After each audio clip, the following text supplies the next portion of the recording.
We build massive data centers that stretch across entire landscapes, but the real engineering happens at the nanoscopic level, down at 3-nanometer transistor grids. There is a strange contradiction in modern computing. The tech industry is obsessed with making devices smaller, yet the physical tools required to build them are growing unrecognizably large. This is an ASML Extreme Ultraviolet, or EUV lithography scanner. It is a maze of brutalist metallic complexity, and the only reason the most advanced chips on Earth even exist. This contrast between a microscopic product and a macroscopic machine creates the primary bottleneck of modern technology. It will dictate whether the progression of computing can continue or if it stalls entirely. To print these chips, today's machines perform a bizarre mechanical ballet.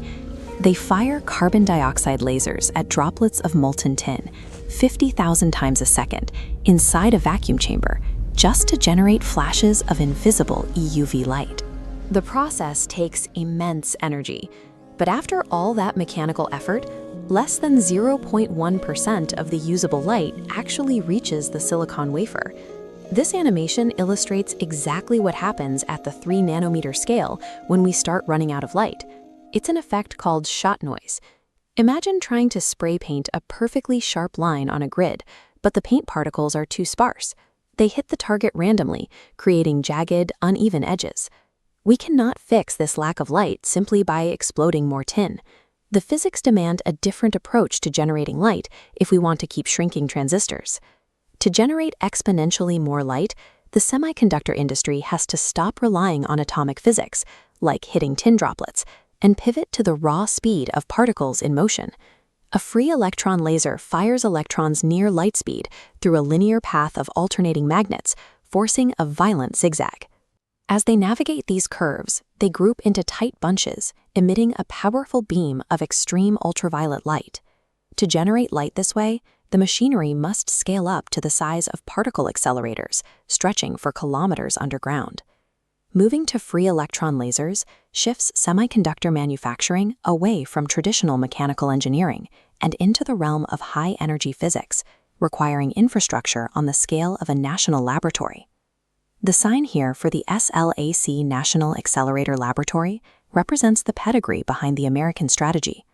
A company called X-Light is working to adapt decades of accelerator research into a commercial design. Their specific goal is to keep the existing ASML manufacturing scanners, but replace the tin blaster with a linear accelerator that pumps out 4 times the light at a lower operating cost. Japan is taking a different route. Researchers at Keck are focusing strictly on electrical efficiency. They're developing an energy recovery linac. It acts like regenerative braking, but for particle accelerators.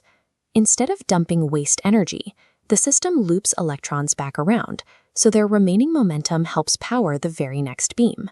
Meanwhile, researchers connected to China's Tsinghua University are ignoring size limitations and the architecture of existing factories entirely. This comparison illustrates the 3 approaches. Left is the American linear add-on, middle, the folded Japanese regenerative loop, and on the right, the Chinese strategy, massive circular storage rings designed to feed multiple scanners simultaneously and bypass Western technology sanctions. The race for the next microchip is no longer confined to etching silicon. It has become a global competition to see which nation can build the most effective industrial system for controlling light. Despite the theoretical elegance of particle accelerators, ASML's exploding tin systems will dominate the immediate future. This manufacturing floor highlights the brutal economics of the industry.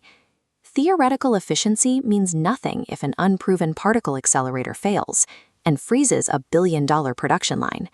Fabs demand 24/7 reliability, and ASML's machines are already proven.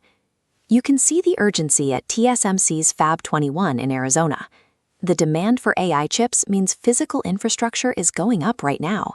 The industry requires advanced manufacturing capacity immediately, not in another decade. In manufacturing, a complex machine that successfully operates today will always beat a superior concept that belongs to tomorrow. But eventually, the physical limits of our current light sources will be exhausted, forcing a total evolution of the chip plant.